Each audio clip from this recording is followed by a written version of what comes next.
In East Africa, clashes in Kenya have claimed 6 more lives as police and protesters face off in the capital, Nairobi, but fewer demonstrators are out in the streets than in previous days. The opposition has called for nationwide protests to force President William Ruto to repeal a finance law imposing new taxes.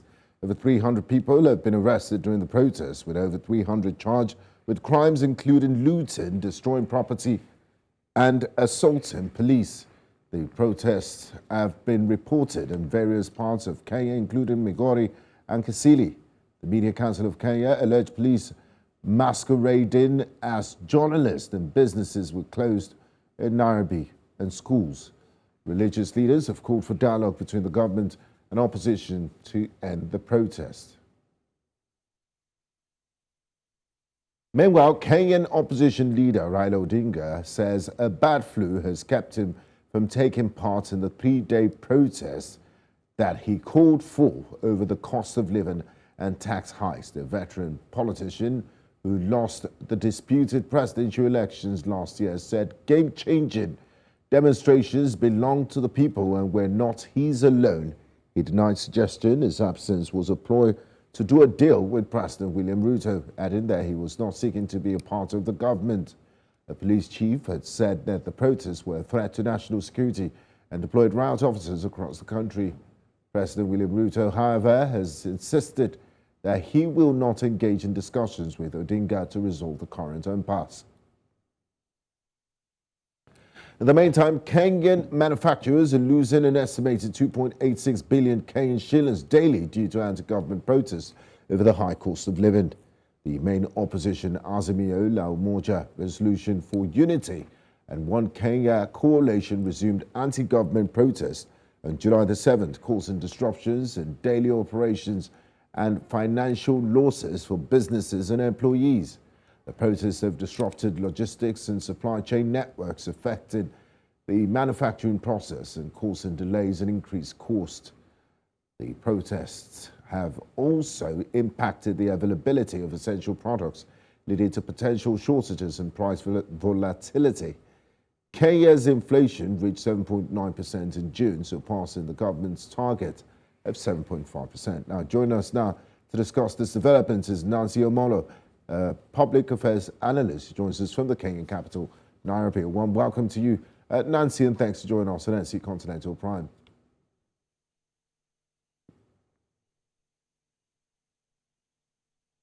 Now, Nancy, can you kindly... Thank you. You're welcome. Nancy, can you kindly provide us with more context on the political opposition's call, the Azimio party, for 3 days of demonstrations that ended today in Kenya? Thank you so much. And it's my pleasure to be back in your studio. I think we've been having this demonstration from March of this year. And by then we thought that, our leaders would come together, have a dialogue, and today we would not be discussing this. But that's not the case. We've had 3 days of protests. And this protest have seen over 30 people killed. And this include children, include the youths. Some of them have lost their legs. And we've had also a lot of voices. We've had voices from the international community. The UN Secretary General Office talked about what is happening in Kenya, the police brutality, the right to demonstrate, and also for the leaders to have a dialogue. We've also seen that from the UNICEF. Today we've also heard from King Charles, who's the head of the Commonwealth, who's also called for dialogue because he's really concerned of the situation. We've had religious leaders, we've had the Law Society of Kenya, and to a certain extent, I think these people are feeling that there's kind of mediation fatigue because they've been calling for dialogue, but the leaders have all taken hard stance because Dr. Ruto, the president, has said that he'll not have a handshake with Raila and he'll only have a dialogue with him on conditions. And also we have the hardliners around the opposition who said that they have certain things that needs to be discussed. But basically, people are on the street these 3 days because the high cost of living. But the high cost of living is not unique to Kenya. It's global because of the COVID, the Russia-Ukraine war. And but what is important is how is the government handling this? This is what is concerning the people. And that brings me to this question, Nancy. What measures is President William Ruto's government taken to address the growing concerns about the high cost of living in Kenya and this tax that he just introduced, and also the reports of high-handedness by Kenyan police operators during this crackdown on protests. Has there been any official communication from the presidency with regards to this? All right. Let me start by the high-handedness on the police. I think this evening I just watched President Ruto actually praising the police, that they're very professional, and lauding them on how they've handled the demonstration, and not considering that only today 4 lives have been lost. Yesterday, 2 lives were lost. On the first day of demonstration, 6 lives were lost. And in total, there are over 30 people, and most of these people have been shot by the police. Most of these people have been shot by the police. So far, the government is not showing any concern. They're not showing any remorse. And this is really creating a lot of anger among the public. And when I move on to the food, the high cost of living, the government says that it does not have money, and therefore it has to increase the taxes. So basically, the government is planning to introduce the taxes through the Finance Act, but the courts have suspended this, and therefore it cannot be enacted at the moment.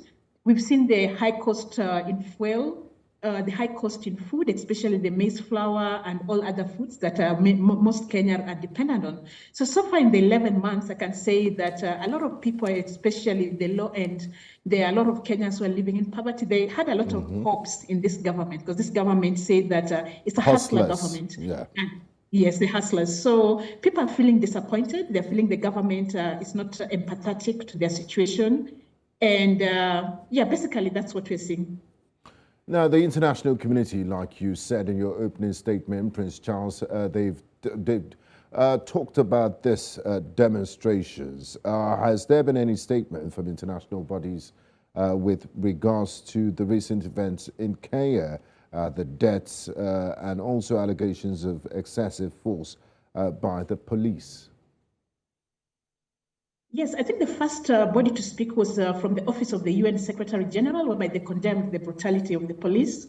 The UNICEF also talked about, the shooting of the children. We had Amnesty International also talking about the police who are in the crowds, who are in non-uniform. And they said that, when there are demonstrations, the police really need to identify themselves. We've had the religious leaders come up and say that we need to have a dialogue.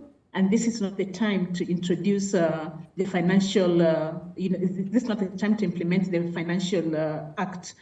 And we've had the media has really been exposing all this, but you have a government who's at war with the United Nations. Actually, it wrote a letter to the United Nations, and they told them that they're sympathetic with the opposition, and the opposition is causing mayhem in the country. We have a government who's at war with the media, because they're saying the media is at war. The media is sympathetic to the opposition. You have a government who's also saying that the religious leaders, especially the Catholic Church, who's come out strongly to condemn police brutality and ask for a dialogue, and saying that he's much more closer to the former President Uhuru Kenyatta. A government also who's at war with the former President Uhuru Kenyatta, because before the demonstrations, the security of his mother was withdrawn, his security withdrawn, and today actually the police raided the house of the son. Yes. And you also have a government war with the opposition, because it withdrew all their security. But at the time also, it's that, is this the best way the opposition, if this is a government who's not and putting people on the street? Is demonstration. Okay, I think we have some connection issues with Nancy Omolo. I would like to say thank you to you for your time and for staying up this late to talk to us on News Central Television. We do appreciate your contribution and your insights on the subject.